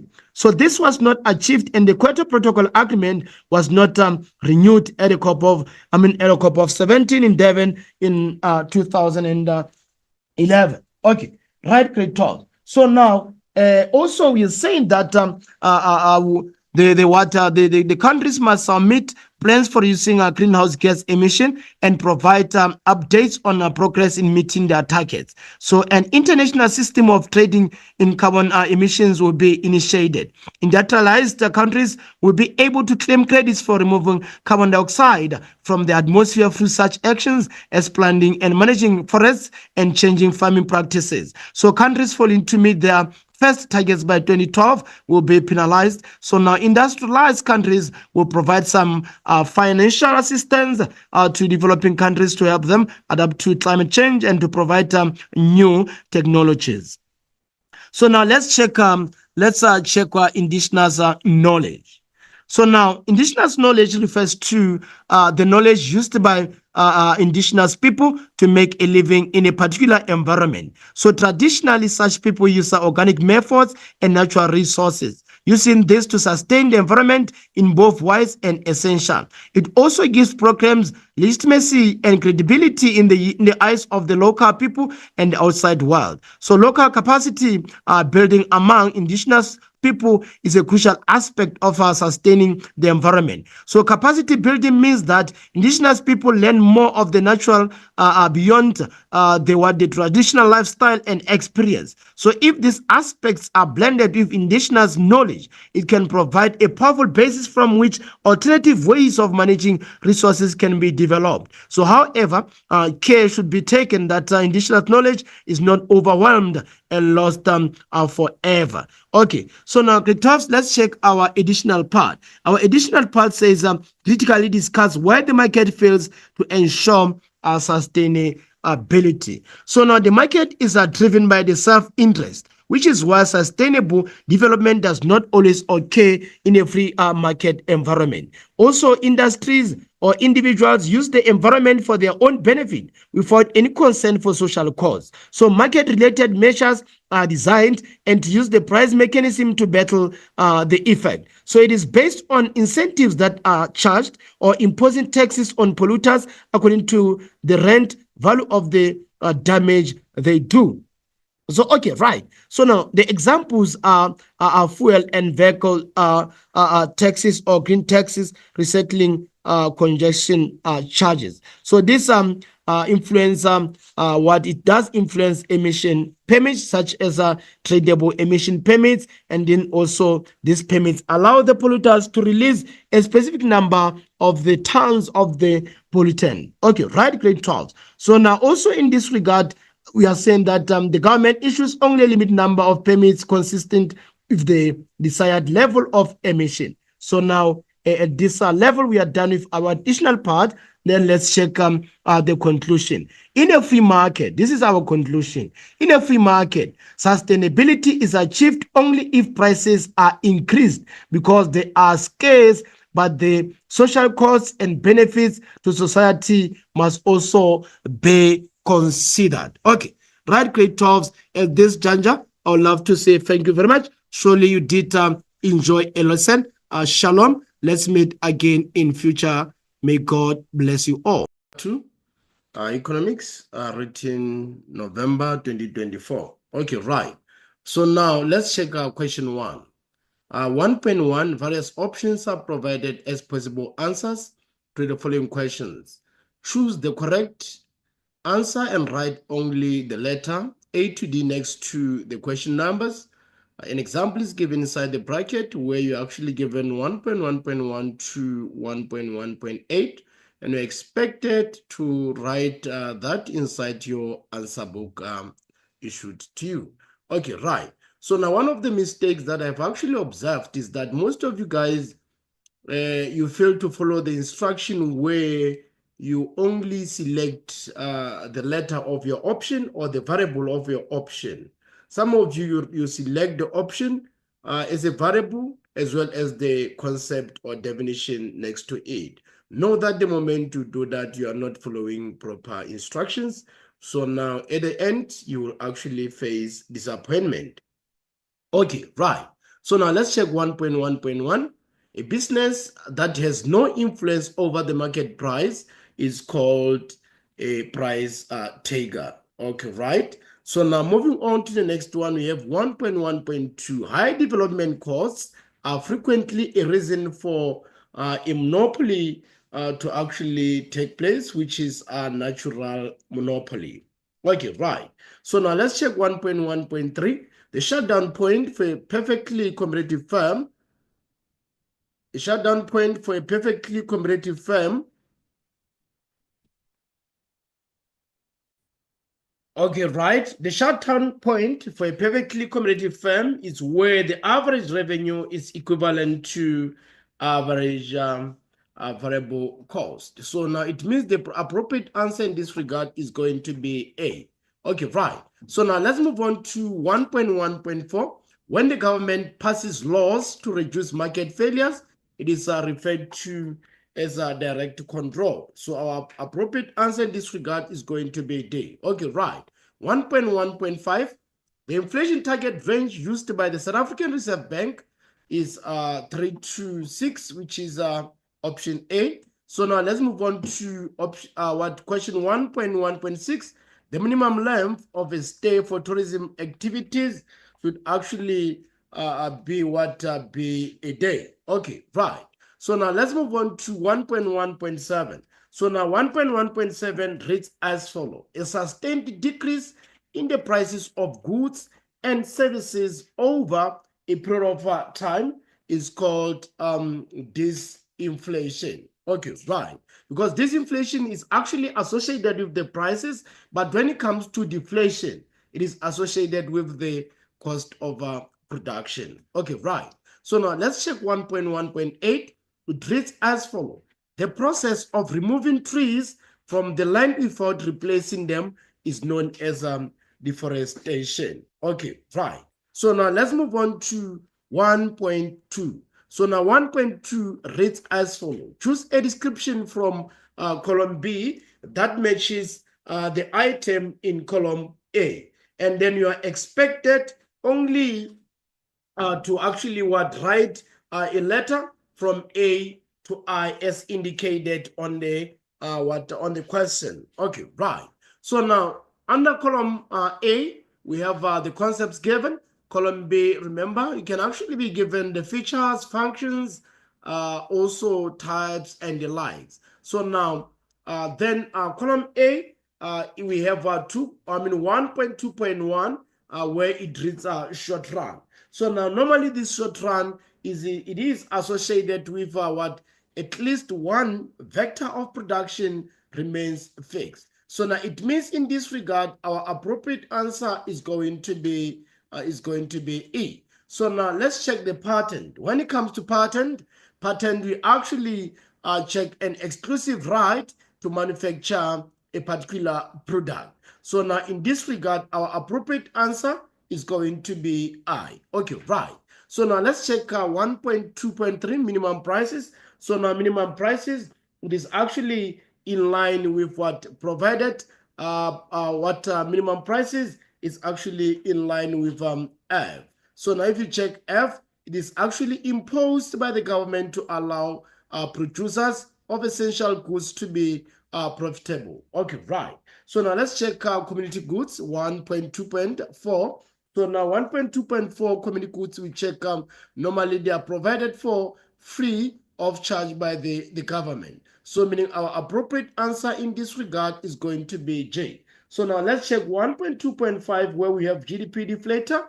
It is actually in line with converting nominal prices to constant prices. So now our appropriate answer in this regard is going to be B. So now let's check 1.2.5 where we have outward tourists, where South African residents are traveling to other countries. So in this regard, our appropriate answer is N. So now let's check our conservation.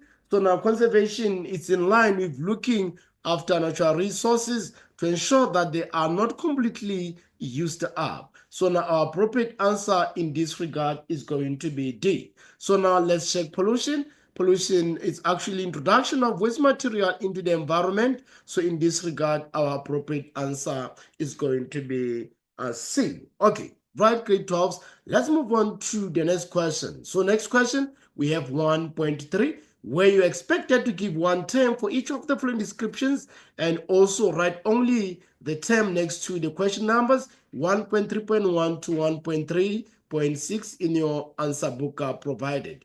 And also in this particular type of questions, you are not advised to give abbreviations, acronyms, and examples will actually not be accepted. Okay, right. So now let's check 1.3.1. The value of inputs that are owned by the entrepreneur and used in the production process. So now this is nothing but implicit cost.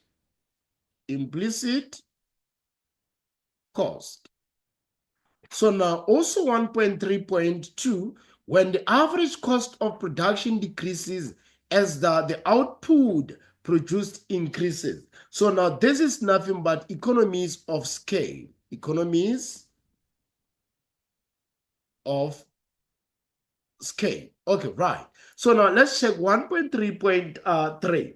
The lowest amount of money that employers are required by law to pay their employees. So now this is nothing but minimum wage. This is minimum wage.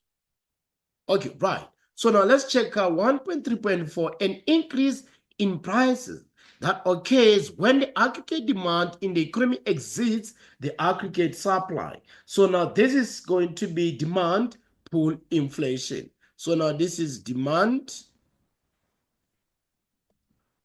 pull inflation. Okay, right. So now let's check out 1.3.5. It reads as follows, refers to the culture, history, and environment that is unique to a specific culture or society. So this is indigenous knowledge. Indigenous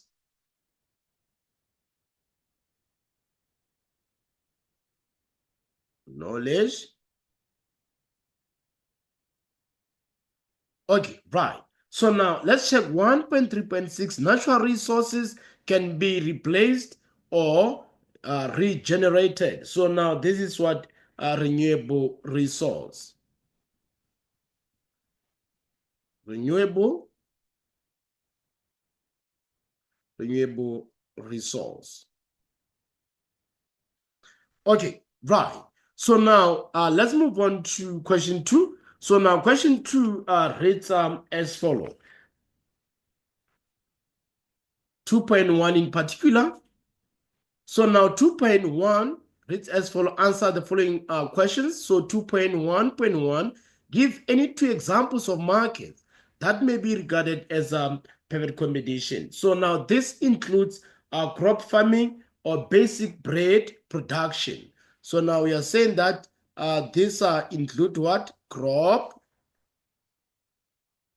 farming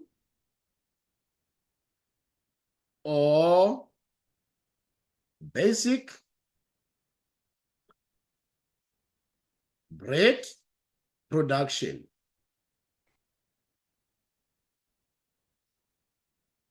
Okay, right. So now let's check 2.1.2. Why is cost benefit analysis important for public projects? Remember, cost benefit analysis is a tool that a government uses to check whether a project is worth taking or not. So they actually check what? They actually check the benefits against the costs. If there are more of the benefits than the costs, then they normally choose such project to actually undertake. Okay, right. So they were saying that due to the government shall know if the project benefits exceed cost or if a project is worth taking. Saying that government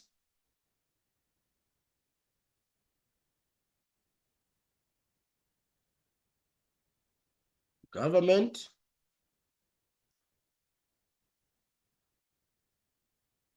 government will know if the benefits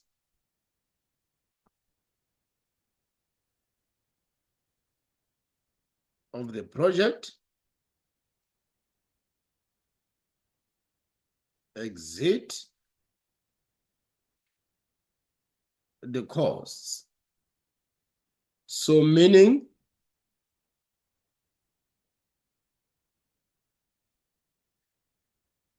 if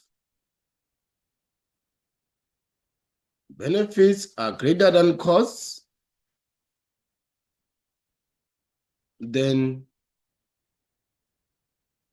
the project is worth taking. Okay, right. We are saying that the government will know if the benefits of the project exceeds the costs. Meaning, if benefits are greater than costs, then the project is worth taking. Okay, right. So now let's move on to 2.2. Study the extract below and answer the questions that follow. Monopolistic competition. In any city, many restaurants compete based on the quality of their food and prices. So the basic concept of providing hospitality services differs when restaurants change their strategies. So now one restaurant might charge 150 for a pizza and burger combo, while another might actually charge 180 rents for the same order. So the price of the dish can depend on other vectors such as the quality of the ingredients used or the restaurant's location. So its popularity and other services they actually offer.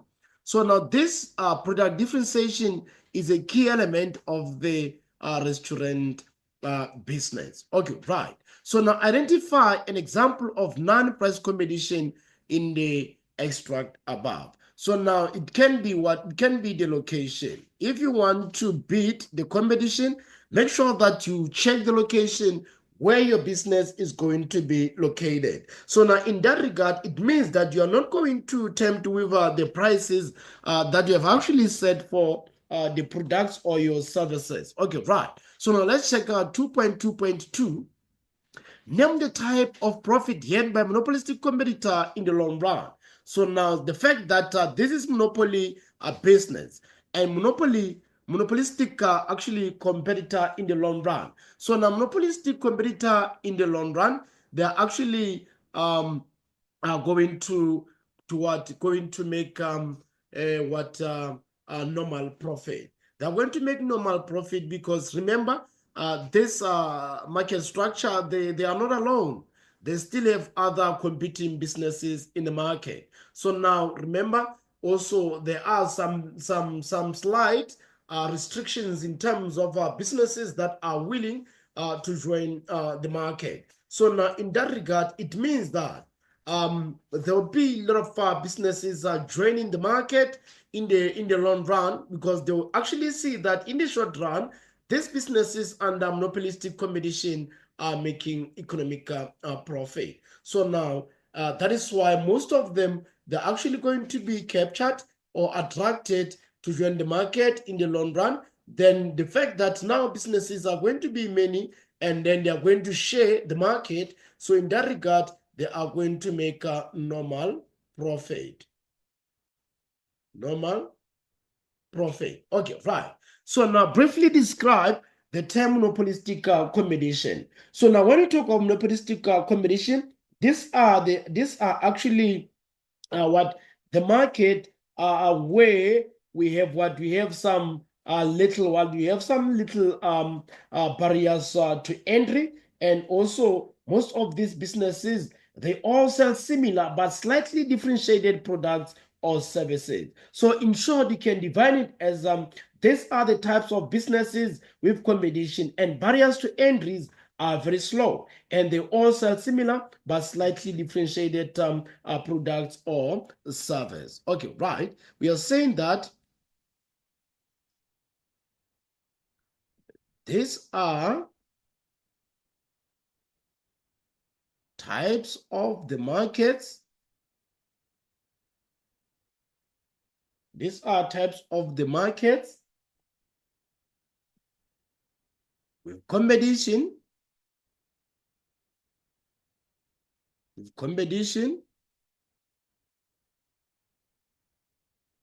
and barriers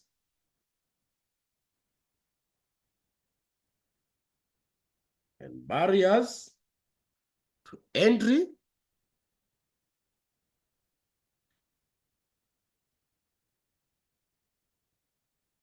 are low, and they sell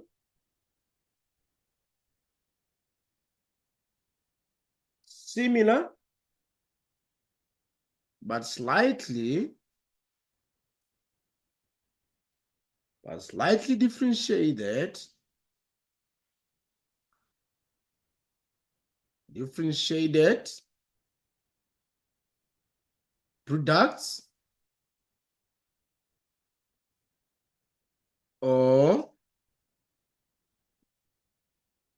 service. Okay, right. So now let's move on to 2.4.4. Explain the role of advertising in a monopolistic competitive market. So now the role is to increase awareness about their products or services. So now the role to increase awareness of the product or about the product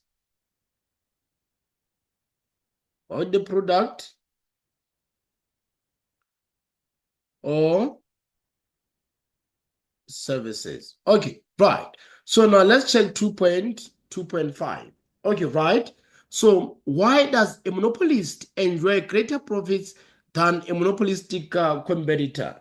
Remember, a monopolist, we actually refer to those businesses that are operating alone in the market. They don't have any competition. And also, obviously, remember, when it comes to barriers of entry and exit, but what the entry is totally or completely blocked. So now that is why you actually see that even them in the long run, they are able to make what? They are able to make economic profit, short run economic profit, long run economic profit. Why? Because they are alone in the market. They don't have any competition. Unlike monopolistic competitors, because now In the long run, there will be many in the market, so they end up generating normal profit. So now we're actually saying that due to entry for new businesses is blocked for monopoly businesses. Also, there's no competition in a monopoly market. We are saying that no competition, no competition in a monopoly market. Okay. Also, we are saying that entry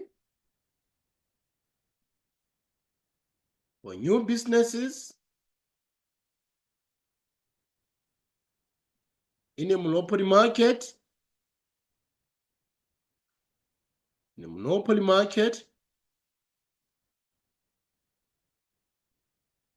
is completely blocked. Okay, right. So now let's move on to the next question, grade 12. So now next question we have 2.3. Start the graph below and answer the questions that follow. Positive externalities of education. Okay, right. So now 2.3.1 reads as follows. Identify the curve that represent the marginal private benefit. So now the curve that represent that, we have this curve which is D curve. Okay, right. So now let's move on to 2.3.2. Give any one example of negative externality. So now one of the examples we have what? We have air pollution. We have air pollution or noise. Noise can actually be an example of a negative externality. So now let's check the meaning of externality. So now this are actually what? The cost or benefits spilling over onto a third party but not involved in the initial what transactions. We are saying that these are costs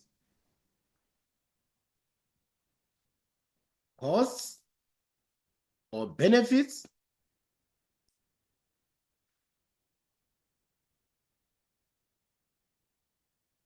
spilling over onto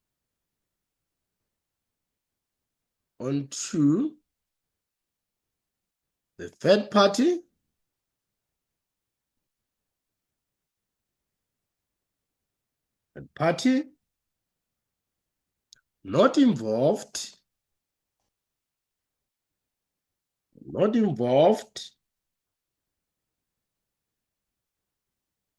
in an initial not involved in an initial transactions.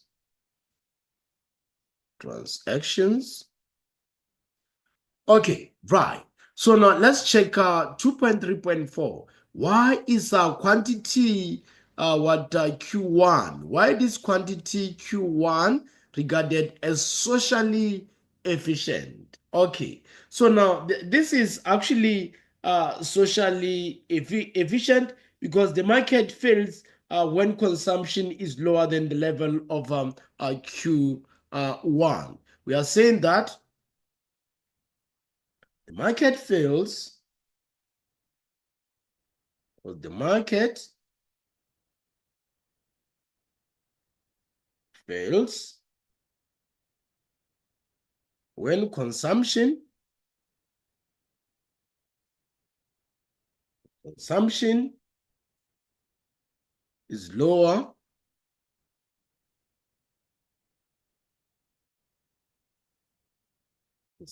is lower level of Q1. Okay, so you're saying that the market fails when consumption is lower level of Q1. Okay, right. So now let's check 2.3.5. So 2.3.5 reads as follows. How can the government encourage the consumption of merit goods? By actually reducing the tax on merit goods and also subsidizing production of merit goods. Okay, right. You're saying that reducing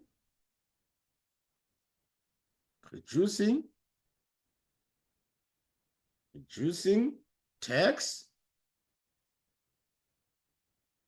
tax on merit goods. And also, we are saying that subsidizing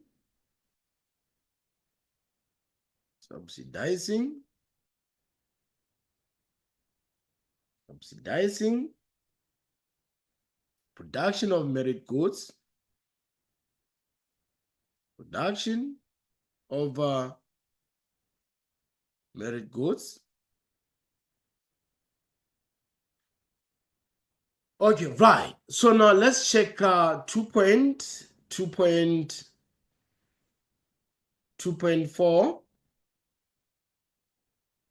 So now 2.4 reads as follows. With the aid of a correctly labeled graph, explain the relationship between total cost, fixed cost, and variable cost. So now if you still remember, total cost is equivalent to fixed cost plus variable cost. So now let's check how we can represent this graphically. So now graphically, we can present it like this. So now here we have quantity, and then this side we have what? We have cost. Okay, right.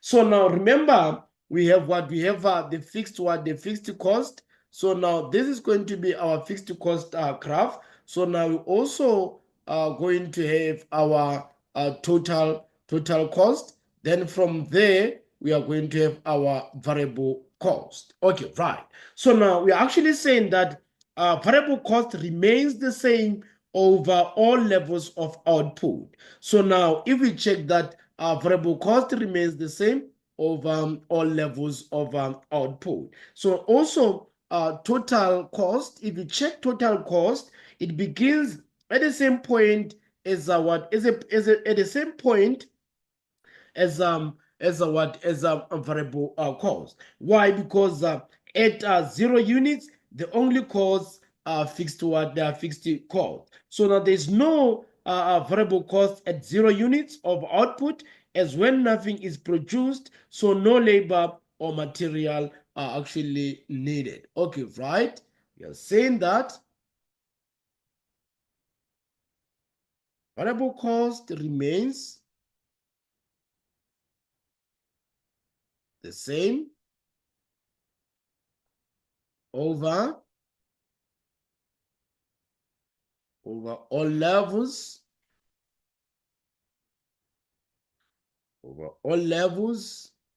of output. Okay, right? We are also saying that total cost begins at the same point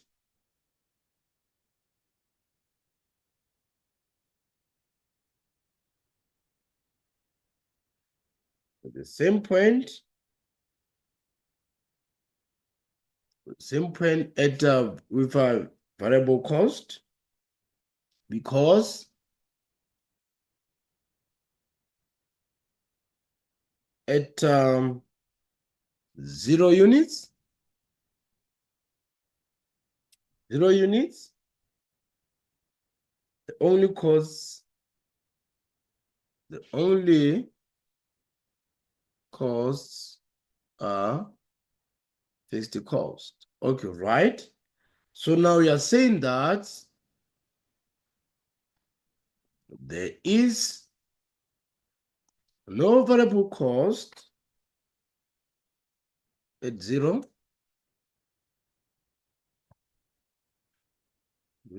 It's supposed to be okay. It's supposed to be fixed cost. Sorry. Okay. So there is